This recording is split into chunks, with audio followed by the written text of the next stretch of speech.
Welcome, everyone, to the One More Game podcast. I'm one of your co-hosts, Jeremy Culver, a.k.a. Darcy, and with me is the California Thirst Quencher, Pete Leja. Pete, how you doing, man? I'm doing okay. Got some good vibes going this morning. Just finished watching Spy Family, the anime, and was a really fun episode. Really enjoyed that. Other than that, got my mail-in ballot, filled that out last night. Gonna drop that off before I head over to work. So, our sports teams are universally dog shit. That kind of sucks. But it's the Chicago way, for the culture. Wow. All right. I guess we're taking stabs at the whole Chicago sports as well. The Bulls are still pretty good. I mean, they lost last night, but they're still good. Yeah, I was kind of bummed they lost. I thought they beat. I thought Miami was going to be the game that they lost out of the first two. Not the Washington, but what are you going to do? I mean, I said the Chicago culture, but it's not like the Steelers have looked any better. So, I mean, but hey, Illinois is like ranked, right? They're like top 20 or something like that now. Illinois is doing well. It's very surprising. I mean, like, I kind of figured they would start to be a little bit better, but I didn't think it was going to be kind of like this year. I thought it was like, similar small progressions of like, oh, we get, an extra win this season or an extra 2 wins this season and kind of start to build from there. The fact that we've started off so well and are ranked for like the first time I think since 2014, if I remember correctly, or 2011 is like insane. And so I my dad and I talk about it all the time, and we're like, what the heck? Like, what the heck is going on? Like, good for us, but what the heck? But Pete, what the heck? I'm in a new space. This is the first podcast that we're doing since my move, which obviously, as you know, and I've kind of posted it into the listeners, there's been a lot of things going on since my move, so it's kind of prevented us from being able to link up and do the podcast. Part of that is because I've just been working like crazy because I do have a new job that is making it so that I keep not having time to put the podcast together and then for us to link up for your days off. But today we made it work because you're going to be heading to work here after we're done recording this podcast, but we're getting it done. After his kind of relative because it's not for another 7 hours. But then my good vibes from Spy Family would probably be all shattered. But I'll let future Pete worry about that. He's a piece of shit, and anyway, so he eats all my food, sleeps on my bed, spends all my money. It's not like past Pete. Past Pete does all the hard work. He sets up for the future. So good on past Pete. That piece of work, future Pete, though, man, just not. Hey, you know what? You know what? Future Pete tries his best, but he just, he lives in it. He lives in it, He does. He does live in it. Past Pete just, has his head down and works hard. And future Pete just says, you know what? I'm going to try that, but I'm also going to enjoy myself. And that's what we're going to do here on the podcast. So everybody, welcome back to the One More Game podcast. This is a podcast that is centered around making sure you're informed about all the video game news happening around the world, whether it's Nintendo, Xbox, PlayStation, or PC. If there's news that you need to know about, we'll make sure that you know about it.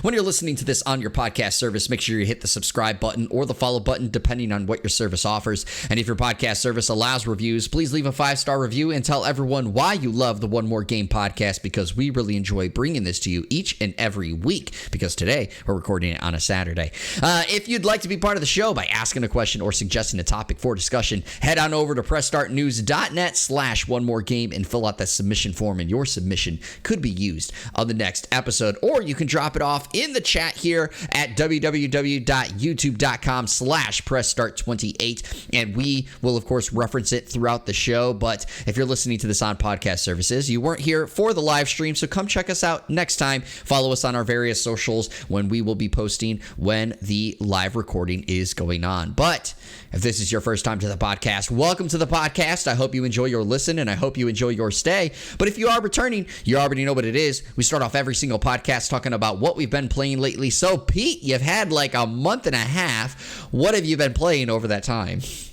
Oh, absolutely nothing. What are you talking about? I had to do work and stuff. Just the usual. Genshin Impact. MTG Arena, made Mythic a couple of times on that. Never done well on a tournament, but if I need to can get on Constructed Ladder, I can always find a deck list and just read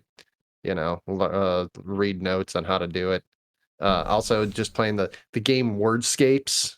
just the full Monty of like oldie people just like playing on their phone. Got a new smartphone and stuff like that. So no, I'm kidding. I actually also played a few other games. What I want to talk about today is Moon Scars. It is a game I found on Game Pass, came out a little while ago.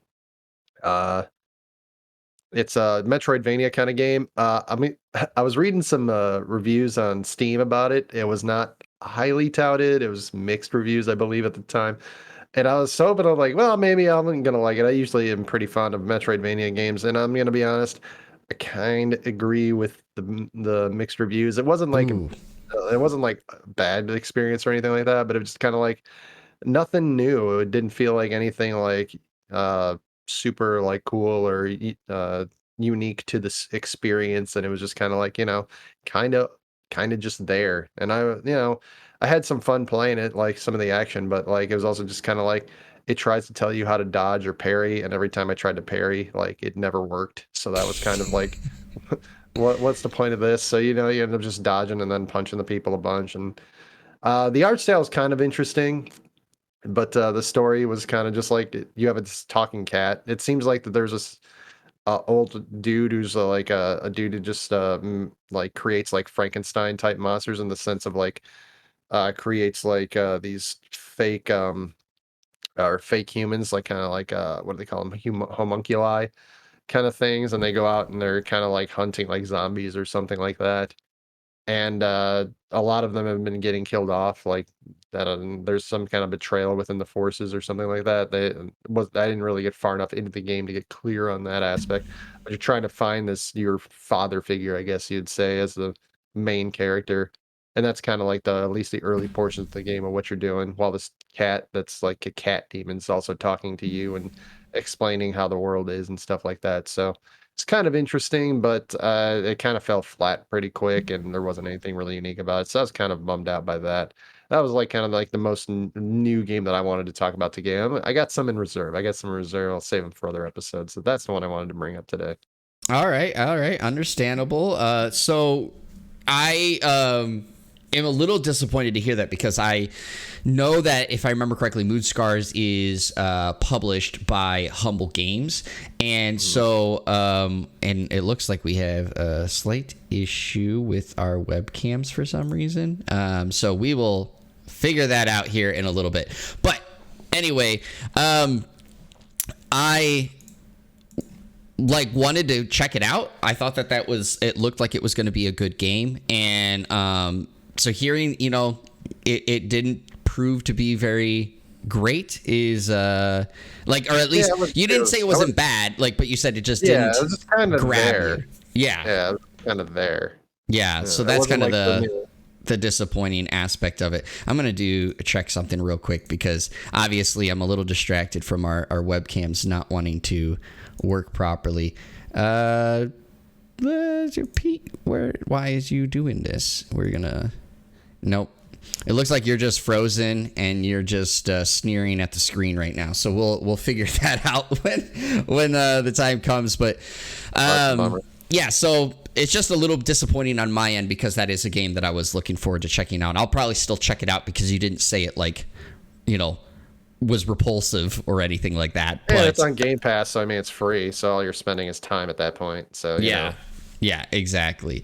So yeah, that's it's free. I guess already we'll figure out that time, or like when I'll play that at that time. For myself, unfortunately, over the course of this past month, I have just been so busy with house stuff and yard stuff and job that I honestly haven't played a whole lot of games. But I have played very little parts of games, so that I can quickly talk about. So I'm going to actually real quick kind of talk about 3 games in particular, and I'm going to pull up a thread that I had on my Twitter account kind of talking about some of these games. So these were games that I played over the course of the Steam Next Fest that happened a few weeks back now. But I tried out various games across that, and just kind of did some quick thoughts. So The first one I'm going to talk about is The Time I Have Left. So this is an adventure RPG coming from Ground Games Studios, if I remember correctly is the name. But basically, you're playing as this character, and I do not remember her name. I know it starts with an A, but she basically seems to... it reveals it right away that she's like dying, and that's kind of where the premise of the name of The Time I Have Left comes up. But she's trying to like solve some sort of mystery that's going on with where she's at, and the game has you kind of like trying to solve puzzles or like finding information that will help you be able to progress with gathering her memories back to help her solving these issues. But it does have turn-based RPG combats, but the RPG aspect is essentially you will fight what they call them NEDs or NDEs, near death experiences. But it's basically like you get transported into this like middle realm or something, and it's like this creature that's trying to like kill you, and basically you have to try to dodge their attacks, and it is like timing dodges. It's not like you would hit some kind of like menu button. It's literally like, oh, they try to swipe at you from the right, you have to hit left on the thumbstick or whatever if you're using the keyboard to dodge. And then like if they're trying to swipe at the top, you have to hit the down button to kind of dodge. And after you do a couple of dodges, then you can do an input back, and it's all about like trying to keep your character's composure, things like that. You very rarely do, or at least in the demo, any kind of attack back. The only time you do an attack is like you'd like push something on them. So I found it interesting. I thought it was great. The setting, the graphics felt really good to me. I got stuck, unfortunately. Part of it is because the camera is fixed. So similar to like old Resident Evils, as you enter certain rooms or certain areas, the camera will be positioned in a certain spot. And I found out later, after the demo kind of ended, the reason I got stuck is where the camera was fixated in this one room. The way to progress is to go underneath the camera and like go towards it. But I thought I tried that. I like checked every area I thought of the room, but apparently I didn't walk right underneath the camera. So that kind of sucked, but I thought it was pretty good. I know that the developers are saying they need to work on like the graphics, but for myself, I thought that they looked good. So like it's supposed to release sometime late next year. They'll probably have another demo in the Steam Next Fest when the time comes. Another game that I really liked and played was Mato Anomalies. So this is a RPG coming from a small team. I don't remember exactly what the name of the team is, but it is being published by Prime Matter, if I remember correctly. And it's kind of a mix of Danganronpa, Persona, and like your typical RPG, or at least that's kind of the way that I'd mix it. There's like a detective aspect that you're doing. You're trying to figure out these anomalies that are going on. Essentially, a lot of the cutscenes take place in like the comic book art style format. So like two characters are on screen, and they'll like have dialogue back and forth, and their image will change just slightly based off of like the conversation and stuff. Turn-based combat, like I said, is kind of like Persona, at least for my perspective, and I had a lot of fun with it. My biggest complaint, though, was the sound effects on it were fairly non-existent. So anytime you did an attack, it either didn't have a sound effect to make it feel like it connected, or it was so quiet you could barely tell that it connected. But on the flip side of it, where like that sound effects may have been more fulfilling, is that the character dialogue from your character when he attacks is so loud. So like he would repeat the same things over and over. I can't remember exactly what he'd say, but it's something like, like, I'm ready to strike, or like, and he would say it like as he's striking, and like the sound effect would be underneath it, but the I'm ready to strike would be so loud compared to it that it even drowned it out. So like that was my biggest complaint. I wish that they would polish that up a little bit, but I think that that's the game is shaping up to be fairly good. It's supposed to come out next year as well. And then the last game, and it's more so to do a shout out to them because they were gracious enough to give me a review code, and I've just been too busy to do some content on it. But Lost Eidolons, as some of you know, has been one of my most look forward to indie RPGs of the year. That released on October 13th, and the team at Ocean Drive Games was gracious enough to give me a review code, and I have played it a little bit. I played it probably close to like 45 minutes, not very much, and it's still like all the same spots that I got to play in the previous like demo and betas that I've been a part of, but it's still a lot of fun. It's definitely more polished than the last time that I touched it, which is great. I know that the reviews have been like positive, but more on the positive mix side. I think it's like a 75 on Metacritic, and like it's hovering around like a 78 positive on Steam. It's a tactical RPG.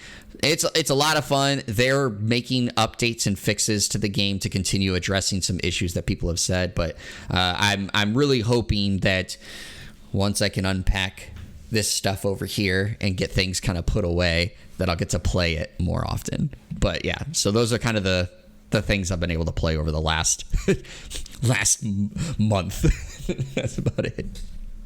Oh yeah, I played a lot more than I did, honestly. But I know you've been moving and stuff like that, so I hope that's gotten better than it was before. So there's that. That's my only wish for that, because that's a little bit more important, honestly, than playing some of the games. But I'm glad you were able to find some time to play some of the games. I saw you tweeting about it and stuff like that. So that was really interesting, that you some of the games. So that was the Gamescom thing, right, that you were talking about? This is... Some of those games were on the Steam Next Fest. So Steam holds these... Yeah, so Steam holds these, as many know, and if you don't know, obviously I'm going to explain it a little bit more, but like Steam holds like random sales and like events, so to speak, on their platform over the course of the year. And the Steam Next Fest is always basically focused around upcoming indie games. So they usually will have hundreds upon hundreds of demos from upcoming video games that are going to be on Steam to try and give these indie devs essentially a chance to find a new audience and get things going. And so that's kind of what I got to play and dive into. And I also just want to give a quick thing. We have figured out how the camera, you are back to moving and stuff. So I got that all figured out here. You probably have my good side. I was hoping to stay on that. Frozen all the time. But yeah, so that's kind of the thing there. The rundown on that. So yeah. Anyway, let's start our season 2 with our new episode, buddy. Yeah, so let's get into what we've been talking about, or what the show's been going to be talking about, because we've been talking about what we've been playing lately for quite a bit. So let's get into that, because we're going to be talking about Sony and Microsoft still going at it over the Microsoft Activision Blizzard sale. G4 TV is shut down. Bayonetta controversy going all crazy on social media. Silent Hill is making a comeback, and Pokemon is changing a little bit on how the NPCs work. That's all coming up here on the One More Game podcast. But we're going to start off a little bit with a story that I thought that was interesting to kind of talk about, and that is that Call of Duty won't be on Game Pass for a number of years if the sale goes through to Microsoft. Now, this is coming from GameSpot, written by Darren Bontheus, and it goes as follows. Call of Duty games won't be seen on Xbox Game Pass for a number of years, as prior agreements between Sony and Activision will prohibit the franchise from moving to the subscription service if Microsoft acquisition is approved. In Microsoft's response to the Competition and Markets Authority's decision to enter a second phase of investigation into the proposed $69 billion deal, footnote references to a tweet from Microsoft Gaming CEO Phil Spencer were highlighted by the company. Quote, the agreement between Activision Blizzard and Sony includes restrictions on the ability of Activision Blizzard to place Call of Duty titles on Game Pass for a number of years, the footnote reads. Sony and Activision had previously entered into a co-marketing deal during the PS4 generation, which had seen a number of exclusive perks made available on PlayStation consoles over the years, and Microsoft will honor those deals. Now, Spencer has also confirmed this in a previous interview and has promised to keep Call of Duty franchise on PlayStation for years beyond Sony's existing contract with Activision, but Sony has criticized that promise, saying that it was only going to be available for 3 more years after the current deal expires. Now, there's been some other things when it comes to this aspect. Obviously, the CMA has expressed a number of concerns related to the deal because, of course, that the fact that now this would put Activision Blizzard titles exclusively, in a sense, on Xbox. And Microsoft has hit back on these claims, basically saying that CMA has adopted Sony's complaints without doing an appropriate level of critical review. According to Microsoft, they say Sony, quote, losing access to one title is not a credible argument, and it has been accused of being hypocritical in its criticism of the deal. The acquisition is being scrutinized worldwide by their watchdog bodies, and the CMA's investigation will be seen as an independent panel appointed to examine the deal in greater detail for any anti-competitive practices. So, Pete, I want to ask you kind of to start things off here. What do you think of first how I guess this whole thing could prevent Call of Duty from going on to Game Pass right away? But 2, about that last statement that Microsoft is kind of pointing to, saying that we're talking about one game could prohibit this deal. Sorry. It seemed like you were just like, I thought you had more at that. That's why I was like, you just kind of fell off. That's my bad. I'm sorry. I was just waiting for the end of that one. Oh man. So the first part of the question was how this would be able to be stopped to be put on Game Pass. I mean, I assume that that's something that was some kind of deal that they were trying to agree to. It said that there was a footnote added. I don't think that was added recently. I assume that would have been on like the deal earlier on. I think the footnote was in Microsoft's response to okay, that's fair. To the investigation going on. Yeah. So I mean, we've kind of had this discussion before. Talked about this battle between Sony and Microsoft through Blizzard Activision with Call of Duty before.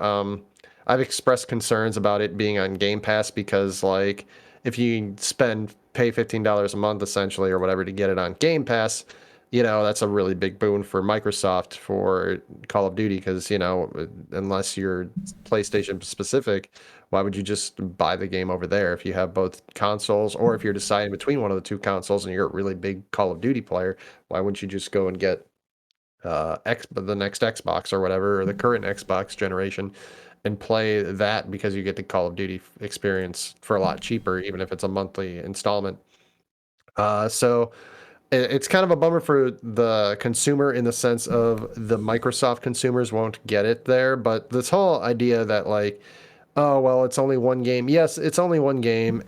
But this game is also like a major component of gaming in general, and specifically for the gaming experience on like Sony especially. Like, and if you wanted to make that argument that, yeah, it's only the single one game that we'd be doing it, but it's not necessarily just this one game. This is just the first game that could happen to. What if it happens to other games? What if it happens to, you know, whatever other Blizzard Activision, Diablo 3 games, or what, Diablo 4, you know? It's like, oh, well, that'll be on Game Pass, which I believe Diablo 3 is going to be on Game Pass. I mean, granted, that's a much older game, but, you know, what if they just say, like, oh, Diablo 4 will be on Game Pass once if the deal goes through? So you're kind of in the same situation. Diablo isn't as big of a franchise as Call of Duty is, obviously, but you know, if you do it for the one game, you know, especially a game with as much notoriety, as much pull as Call of Duty has, what about the other games? What about Diablos? What about, you know, the Warcrafts or whatever? I guess WoW isn't really a console game, but you know, what if the next Warcraft installment or whatever that they decide to make, if they make another one that, well, it was going to originally be on both of them, but you know, what if they're going to, or whatever next game that Blizzard Activision was going to do. So I kind of agree that, like, yeah, if I was Sony, I'd be really concerned that like they would not be able to make as much money, or like their console sales would drop. Maybe not like to the point where like they would stop making them, like not like a Sega kind of thing where they just start like making games or whatever. But like, I mean, I would be concerned that if I was Sony, some of my sales would drop because people would just buy an Xbox if it was on Game Pass. And I don't think it's really negatively affecting Microsoft really that much. They're like, hey, you've got to buy the Call of Duty anyway, because I mean, they'll just buy Call of Duty for Xbox if you own an Xbox. It just means that it won't be just like more of a incentive to buy an Xbox to get the Game Pass, because you'll be able to have Call of Duty at access for, the $15 a month or what have you.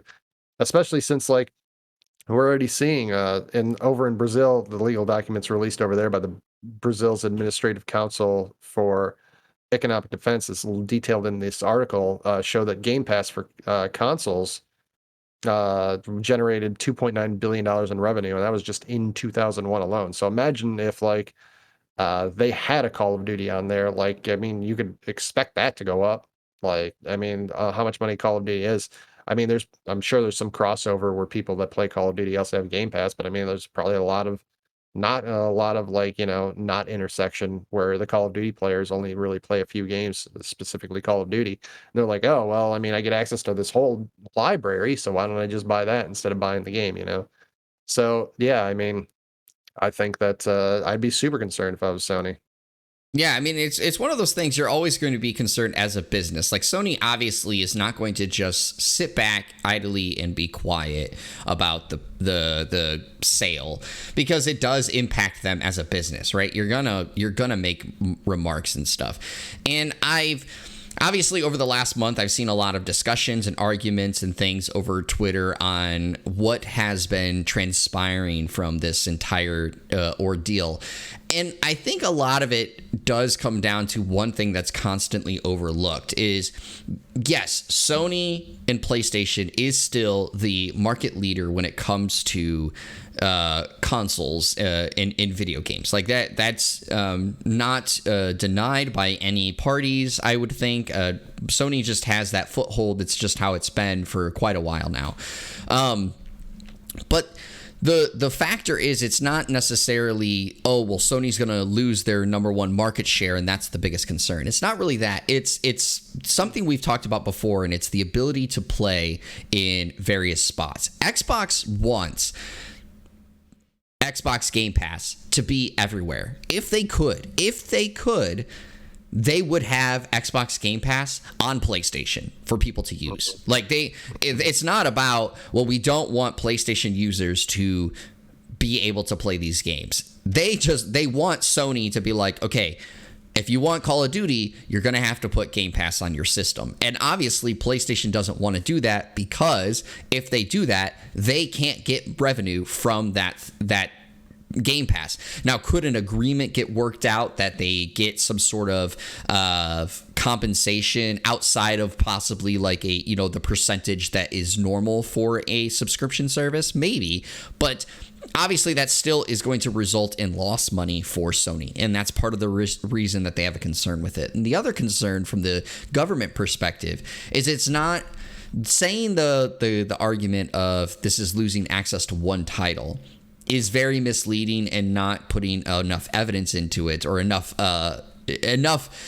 backing to that statement, because it's not just one game. As you kind of mentioned, Pete, we already know that if Activision Blizzard deal goes through, a lot of these games will jump onto Game Pass, like the next Diablo, as we've already talked about, Diablo 3, Diablo 2, Lord of Destruction, or Resurrected, I think is the remake. Like, those are all going to go on there. You're going to be looking at, obviously I know Overwatch 2 is free to play, but like, you're going to get bonuses of Overwatch 2 deals through your Game Pass. Like, they give the perks out there. Like, there's those things, but we're also talking future games. But it's the government is looking at the Microsoft Activision Blizzard deal.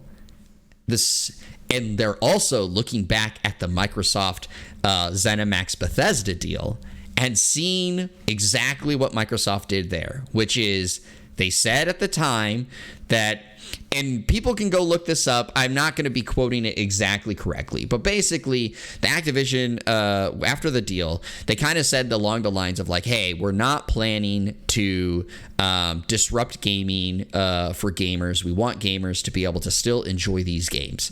And then it came out, Starfield is going to be Xbox exclusive. And they've already hinted at the fact, as much as people want to say that it's not, but they've already hinted at the fact that Elder Scrolls 5 or Elder Scrolls 6? No. What is Skyrim? Skyrim is 5, right? Skyrim is 5, I'm pretty sure, yeah. Okay. I'll pick it up. Yeah, but Elder Scrolls 6, they've already hinted at that is going to likely be Xbox exclusive as well. So the government is looking at, well, you saying, hey, we're not going to make Call of Duty exclusive to Xbox. We're going to keep Call of Duty on Xbox for years to come after the agreement. The government's going, well, you've already set a precedent or shown examples of not actually doing what you're about to say. Like, you can easily say that, but you made Starfield exclusive after buying it, you can right? say whatever you want, as long as you're not contractually binded, it doesn't really matter. Exactly, and that's why the government's looking into it. Now, does that mean that I think it should stop or not, stop the deal or not? That's not what I think that I'm qualified to say of. I think, obviously, the government should follow through and do what they think for due diligence purposes to make sure it happens. In my mind, I would hope that they don't make, again, as I've talked about it, Call of Duty or some of these other things exclusive, because I've said I'm totally fine with these companies buying like a studio. But when you buy a whole publishing body, that's when I start to have more hesitation and reserves and stuff. And that's what's really being looked at here. I still think Xbox Game Pass is a great deal. I'm not going to sit here and tell you that it's not. Xbox Game Pass is awesome, and you should possibly get it, if you're really like scrapping for money when it comes to video games. You have a whole breadth of library and brand new games to go check out with Xbox Game Pass. However, that does not mean that every deal should result in everything going to Game Pass and then other gamers like on PlayStation being left in the dust. Like, that's just kind of the way it is, and that's why the government has to look into these things. And going back to your point about, Xbox or Microsoft wanting Game Pass on like everything, like if they did put that on PlayStation, even if they get a kickback, they still get negatively affected because they have their own version of Game Pass that they just launched this year that, people are probably not going to buy both. They're probably going to buy one or the other. And if they're Call of Duty players, they're probably going to buy Game Pass if that was the only way they could play Call of Duty or the cheapest way they could play Call of Duty. So like, even if they did put it on, there's that incentive where Sony's like, no, we don't want Game Pass on our system. Like, we already have our own thing. You leave us alone. So, yeah, totally makes sense. Like I said, it regardless, it negatively impacts them even if they got that kickback. So it's not like they're getting there. It's just the part of the process. So of course we'll see how this all shakes out. It is important to remember, and I don't think this article says it, but if for some reason this deal does not go through, remember Microsoft owes Activision Blizzard $3 billion for the deal falling through. So it's not just about the deal not going into place now.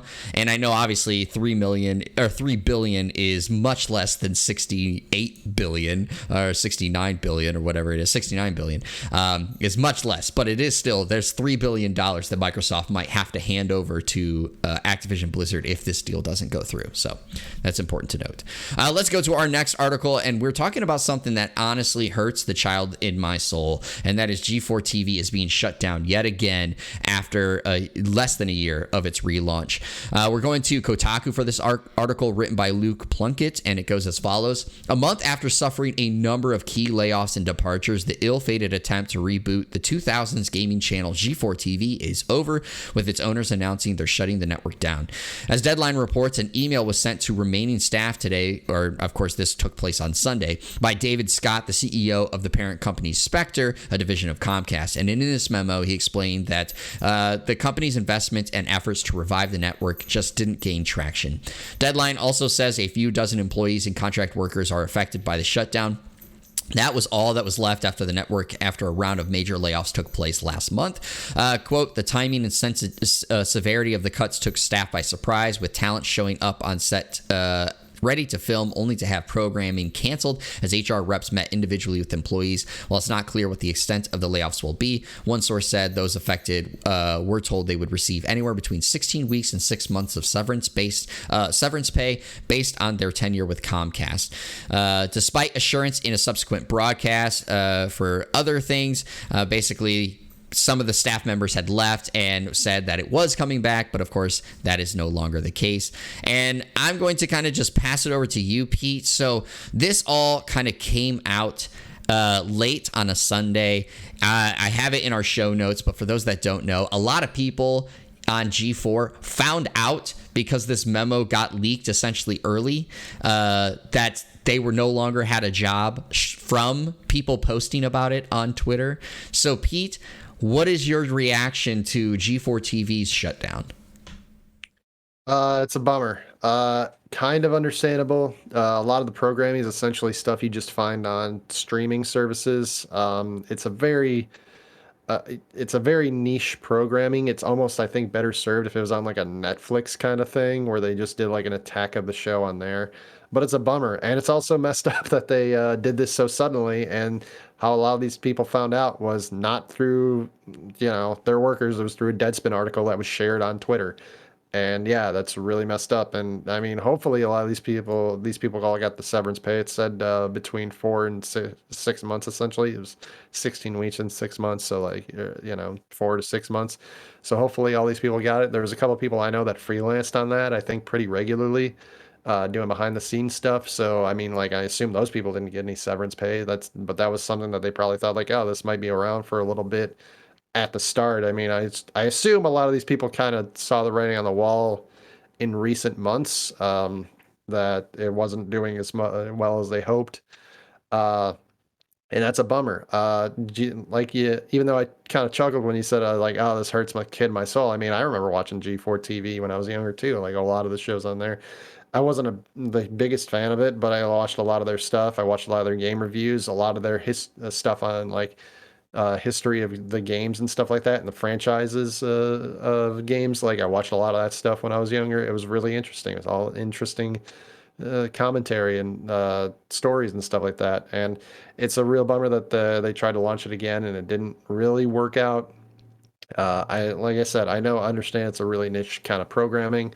So how successful was it going to be in the beginning? But I mean, it still would have been nice to see that if they would have been able to continue this and kept it going and made it a nice, just hole in the cable for themselves, even though cable's also another factor that I think it would have been better if they did on like a Netflix or a streaming platform as opposed to an actual channel, is that cable is, people are cutting the cord more regularly, and it's much harder to actually get a cable network started now than it was 10, 15, 20 years ago, even, because so many fewer people, myself included, like basically the only time I have cable on now is if there's a football game on or a sporting event that I kind of sort of wanted to watch, or I just wanted to unwind, and I'll have like a drink, a cocktail of some sort. Like it's not like I regularly watch like, oh, I have to watch The Simpsons every week or whatever like it used to be. So I hope for the best for all the people involved. They're all really talented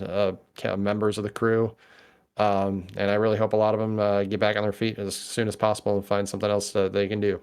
Yeah, I think that you kind of touched on the biggest point, which is they tried to relaunch this as a cable network channel, and that's kind of, I think, the biggest problem is that a lot of gamers nowadays do not have cable network. I know that Comcast obviously is a cable company, and so of course that would be their focus, but they really should have launched this back as part of a streaming channel, whether it was they regularly had their shows streaming like a 24/7 broadcast on Twitch or YouTube, or one of the various free streaming channels you have out there like Pluto or Tubi and all those jazz. It should have been something like that. Having it on the channel, having it as a channel, one, is really tough, and then two, from the simple fact of the fact that they would upload things to their YouTube channel, but if I recall, and I'm going to double check as I'm talking about it, it wouldn't be the full episodes. So it wasn't even like they were able to garner people who were seeing the episodes,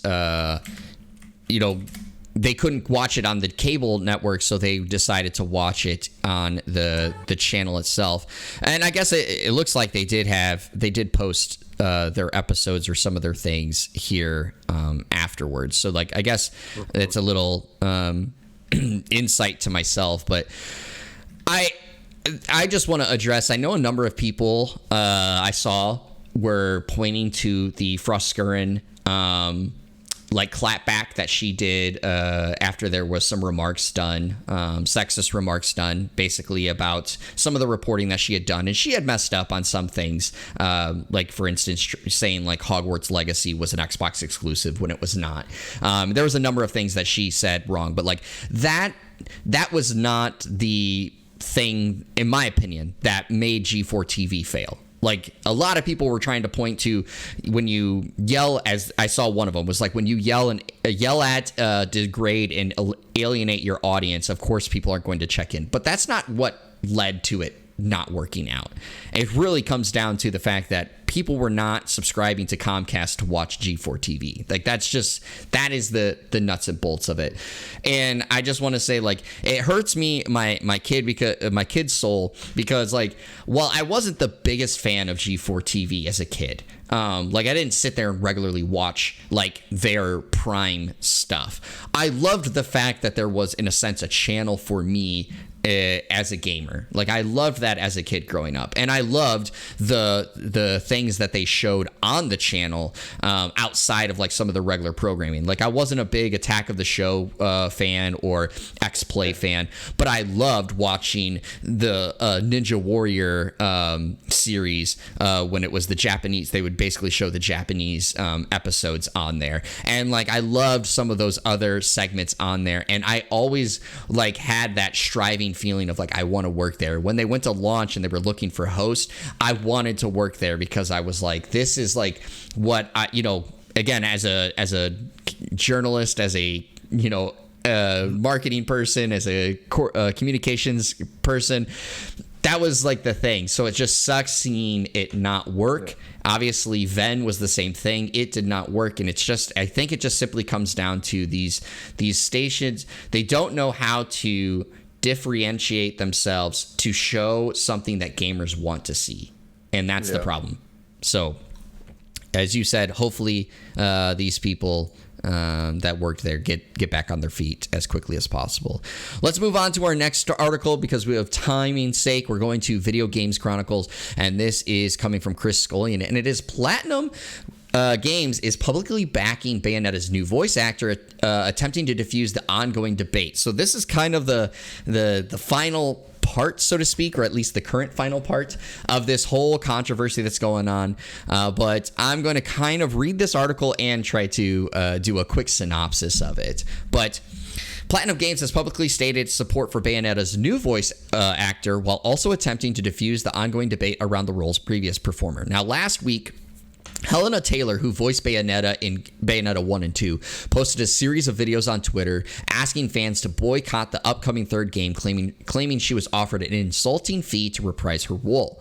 At that time, Helena Taylor had said she was offered $4,000 to do the game, which had made like $450 million across the series. So like she felt it was very disrespectful, and in her tweets had said that, in her videos had said she even reached out to the vice president of Platinum Games, Hideki Kamiya, to try and get him to offer more, and he basically said, like, we love your work and we love your thing, we want to offer you $4,000. So that was the big thing. Sources then disputed Taylor's claims, though, suggesting the fee offered was higher than she alleges, while Bayonetta's new voice actor, Jennifer Hale, posted a statement expressing her hope that everyone involved may resolve their differences in the amicable and respectful way. And obviously Jennifer Hale also mentioned that she was under an NDA and could not address anything further.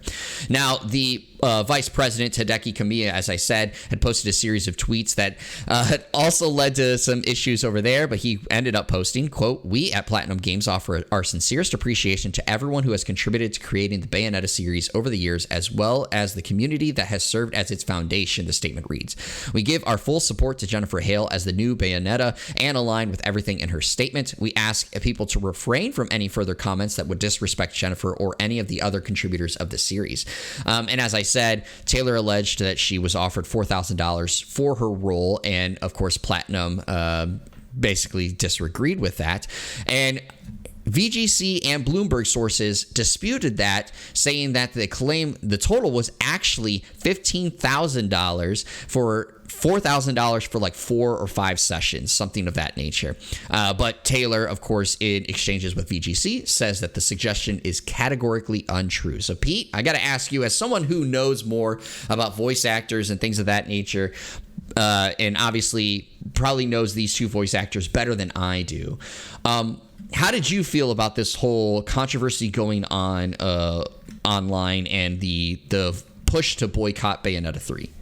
We should have had Melissa White on here. That would have been a perfect yeah, it would have been great. I mean, this is just a look into a larger issue of how voice actors are pretty harshly underpaid for a lot of their stuff. Usually, as far as I can tell, like video games, I don't believe are like the ones where they're paid that low. But I also heard that indie games are the ones where like they treat their voice actors and voice actresses right. They pay them properly. They treat them with respect and dignity. That's not always true of the larger corporations. I know that might be a shock to some people, but I think at the very least for this specific case, there's obviously some kind of miscommunication at best that the original voice actress, Helena Taylor, thought she was supposed to be only making $4,000 versus what the Bayonetta company was actually supposedly paying her. So at best there was some kind of miscommunication there, but it seems like it goes deeper than that, because I assume that would be kind of soothed over pretty quickly. So, I mean, as you talked about, like it was $450 million for the game. Even if being paid $15,000 to record for a game, some of these games are really long and require a lot of like voice over work. Like what is it, like Persona 5 Royale is on just got released on Game Pass. A little teaser for later when we go over the games, the new games coming up. And that game's like at least 100 hours. How much voice work do you think a lot of the people that are major characters in that series have to do to voice all those lines that are in the game? And that's not just voice actor work. That's translators. It's people that gotta write a lot of the scripting for the game and stuff like that. A lot of these people are like pretty severely underpaid for the work that they're actually doing, but because that's the industry standard, a lot of people think it ends up being okay. Anime is notoriously terrible for paying their dub actors. And a lot of the, even in Japan, a lot of the actors for anime, the original seiyuu, they tend to try to get into other stuff, like doing a lot of voiceover work. Like they'll try to get into like a Genshin Impact kind of game or some kind of like popular phone game that they'll voice a lot of lines and get a lot of work for, or they'll try to like become idols in terms of like singing songs and stuff like that and selling CDs so they can get, because one of the big things that you think that these characters would get might be something like royalties or something like that, and I don't think they really get those in a lot of these cases. So they don't get, like, whatever they get paid for the work is what they get paid, no matter how successful the series is or not. Jujutsu Kaisen Zero, the movie that came out, that was like one of the best movies that did one of the best, I think, in America in terms of like how anime was. It did something like $30-40 million, I think, at least. A lot of those people that are in there got only paid a couple $100s to voice some of the even like decently sized parts. So this is just a small look into a much larger issue that I don't think is going to be solved. I will say, on the opposite end, going after people that worked on the game, going after people that Jennifer Hale, who's a new voice actress, I get the idea that, like, she crossed the line or whatever in terms of, like, working for a company that got cut. But a lot of these people, when they reprise somebody else, when they take over somebody else's roles because of NDAs, they don't really discuss this kind of thing. So they aren't even really particularly sure, like, what role they're going for while they're trying out. Jennifer Hale may have been told, like, hey, this is the Bayonetta role, but a lot of these roles, when, like, they get recast, like, they're not discussed, like, what role they're actually taking until after they already signed the NDA and they're already going for it and doing the role. And at that point, they can't really discuss with the other people, like, the person that they're taking. It's like, hey, they're taking your role. Are you cool with this and that kind of thing? They don't really get the opportunity to do that. So going after Jennifer Hale specifically, going after some of the people that work on the game and banning them, I mean, like, they didn't have any control over what Helena Taylor, unless they all just walked out, which, yeah, you can make an argument that they would have that, but they got families to feed too. So, I mean, they got to get food on their table as well, and they got to put a roof over their heads. So, I mean, at some point, you got to be like, well, is it their fault or the company in general that's just not paying the people proper wages? So, again, like I said, this is a larger issue, and this is just a small look into that we don't really get to see that often, especially when it comes to video games. Yeah, it's definitely starts at the biggest part that you talked about, the discrepancy in pay for voice actors.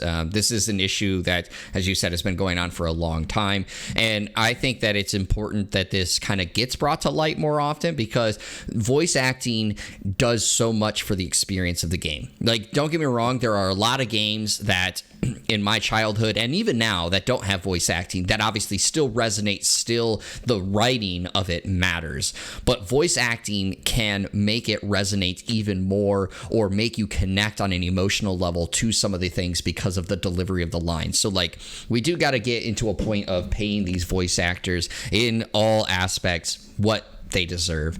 But I want to go to what you kind of touched on towards the end there, the NDA aspects. I'm sure Jennifer Hale probably could not have reached out to Helena Taylor about the situation because of the NDA aspect. I'm also sure that some of the things that Helena Taylor or Jennifer Hale was told going into this was not fully disclosed because of NDA. Like, the studio probably did not tell Jennifer Hale, hey, we didn't bring Helena Taylor back because she didn't accept our pay. They probably, said something that just made her go, oh, well, Helena Taylor's just not voicing the Bayonetta anymore, and I'm now, voicing her. Similar things like that.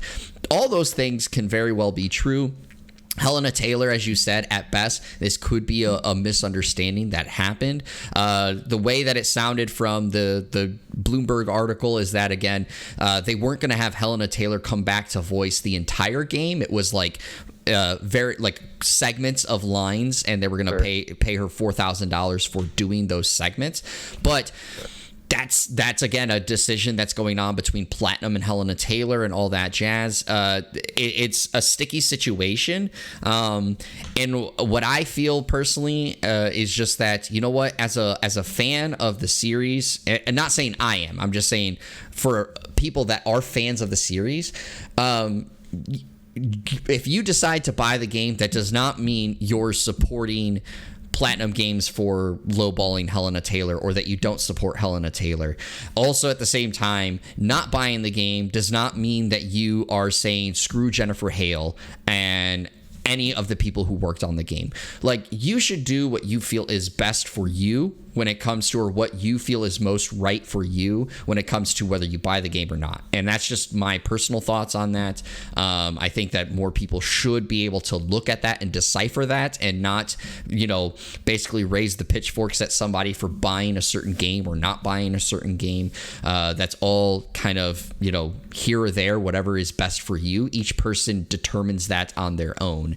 But obviously, at the heart of this, companies in all aspects, and I know from this discussion happening, I found out more insights into voice acting than I had known previously. And again, you shouted her out to start this conversation, but again, shout outs to Melissa White for coming on, who helped me get even more understanding at the episode that I did with her on voice acting and what's kind of the things that they have to go through. they need to be paid. They need to be compensated, because it's not just, an accent piece to some of these things. Sometimes the voice acting is a core component to how a player or how a person perceives the work that they're envisioning, and so they should be paid like they are a core component to that aspect. So hopefully this kind of leads to changes in that structure of payment and things of that nature. For timing's sake, we got to move on. So we're going to quickly talk about a series that is coming back, and it's been confirmed. We're going to Polygon for this article written by Michael McWhirter, and it is Silent Hill 2 Remake is coming to PS5 and PC. Konami is bringing Silent Hill 2, widely regarded as the best entry in the psychological horror game franchise, to modern platforms with a new remake. This was revealed during a Silent Hill transmission live stream that happened on Wednesday. The remake appears to be a top-down recreation of the game, revealed by a debut trailer that showed highly detailed graphics, new voiceover work, new music, and it is being led by the team of Bluebird team, who has made Layers of Fear as well as The Medium. And in a blog post, Metsuits Lennart, who is the creative director and lead designer for the team, said that, quote, "One of our primary goals is to preserve the atmosphere that made Silent Hill 2 so exceptional, while also modernizing many aspects of the game overall." I also wanted to just quickly mention that in this transmission towards the end, they also teased that a Silent Hill F, which is the first main series game in a decade for Silent Hill, will be coming at some point. There was no timetable or release date that was given to it, just this tease. So Pete, first off, are you a fan of Silent Hill? And two, what do you think about Silent Hill coming back from Konami? I'm a fan of Silent Hill, not from a gameplay aspect, but because I think the series, the way they do the psychological horror thing, is awesome. I don't particularly care for horror. I tried Silent Hill 2 when it first came out. I was freaked out, and reading deeper into it and some of the symbology and stuff like that, it is a really fucked up game. A lot of the stuff that goes on there, it's if you enjoy horror, if you enjoy psychological horror, especially if you enjoy someone basically going insane, that game is really good. I recommend playing the first one. Hopefully this remake is going to hold up and keep the same vibes, because that's what Silent Hill is. Like Resident Evil was all like, it had scary vibes, but it was more like kind of like jump out scary, and kind of more like, I know it was a survival horror, but it felt, especially as it got on, it kind of more of an action series. Maybe not the first couple of releases, but later on, definitely. Silent Hill always was just kind of like, no, this is like, there's some messed up shit going on. And Silent Hill 2 is just the peak of it. I believe there's even a novelization you can go buy that has like details the game, and obviously the game has multiple endings and it only picks one of them. But yeah, it is pretty messed up. The game goes down. What's like all the symbology with all the villainous characters and all that, Pyramid Head specifically. It's really kind of disturbing. If you're into that thing, cool. It's pretty nice to see that they're getting another Silent Hill released. Like I said, like you said, it's the first main series game in a decade, and I know the game is really popular and a lot of people love the series, so it's good to see it coming back. And I really hope that Konami continues to bring back some of these older series that I personally enjoy. I wouldn't mind seeing another Metal Gear Solid game personally. I understand that they kind of tied up that whole series and it's super convoluted, but I'm a big fan of that too. So maybe, yeah, I don't know. Yeah, we'll see if Konami continues to bring back some more video games development and gets a little bit away from the pachinko machines that they were doing for a little while there. I'm a fan of Silent Hill. I don't think I've ever beaten a Silent Hill, to be honest, but I really liked Silent Hill 1 back when it first came out. I always say this, and like, this is not a stab at my parents, because I love my parents, but I probably played it way too early, because obviously I was really young when Silent Hill 1 and 2 came out, but I did play them and I really enjoyed them, but they scared the heck out of me. But my favorite is Silent Hill 3. I do really, really enjoy Silent Hill 3, which was on the PS2, and I hope that at some point either that gets remade or a remaster, so to speak, because I would love to be able to dive into that one and maybe potentially beat it. So I'm really hoping that it does well. I think Bluebird Team, while the Medium was a good game, it wasn't like a huge hit, but it was still a good game. I think that's a good team to choose to help with remaking Silent Hill 2. And that Silent Hill F is being developed by a Taiwan-based studio with input from Japanese developers. So we'll see exactly what that studio will be and how it gets played. But just if we're bringing back a lot of horror games, because there's also, it's not on our episode, but they also showed off more gameplay for the Resident Evil 4 remake, which looks to be phenomenal as well. If we're bringing back all these horror games, one horror game that I want to see get re-brought back is Clock Tower. Clock Tower was another like really messed up game. Clock Tower 2 specifically was super scary to me as a kid, and so I'd love to see another Clock Tower entry at some point, so maybe we can have that happen. Finally, the last thing we want to do, instead of going scary, let's go to something more friendly, and that's Pokemon. We have some changes to the NPCs, and so just real quickly, in the new Scarlet and Violet game, NPCs will no longer be forced into battle from just walking in front of them. They won't yell at you for walking into their sight like a bully on the school grounds. You actually have to go talk with them to initiate a battle. This is one of the changes that Pokemon has done, and it's obviously something that a lot of people have had issues with in Pokemon's past, because sometimes you're just trying to get back to town or get somewhere to heal your Pokemon, and you're just forced into a number of battles. So Pete, do you like the change? No, hell no. These kids, they don't realize how easy they got it, man. They get to go and just walk around and they're like, oh, my Pokemon are low health. I got to go back. I don't want to buy potions. I got to go back to the Pokemon Center and heal them up before I go and do stuff. No, man. You lock eyes with somebody, you lock eyes with them, you got to go and fight them. So in all seriousness, I'm kind of just indifferent to it. I think it'd be a better gaming experience if they had to fight it, because it does make it more challenging in the aspect of that regard. But also, like, one of the simultaneously most interesting and most frustrating parts of like RPGs in general was the open world experience. You're just walking around and every 5 seconds you're in a battle. And it's just, I took like 5 steps and I'm in a battle. Another 2 steps, I'm in another battle. Another 7 steps, I'm in another battle. So I kind of get it, that aspect. Also, I wouldn't be surprised if the UI is a little complicated, where you with the open world aspect, it'd be a little harder to implement that. So in general, I'm more amenable to it. But these kids, man, nowadays, they don't understand how easy they got it. I just want to say real quick, you said when you lock eyes, you have to fight, but sometimes you didn't. I shouldn't say sometimes. Most of the time, you didn't lock eyes. You just walked into their viewpoint, and they're like, "Hey, you!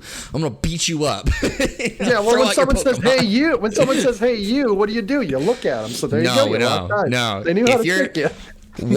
Go to any city, right? You walk downtown. If somebody shouts, "Hey, you! What do you have?" You have these laser focused. I'm staring forward. I am ignoring the person to my right or left as I walk down the city streets. That's the kind of people that you need in Pokemon. You don't want the rule people who say, "Hey, you," and they're like, "Who, me?" Like that's what you need to make sure that you don't have. So that's the focus. That whole walking downtown thing made me think of the Vanessa Carlton song. So that was a little weird aspect there, but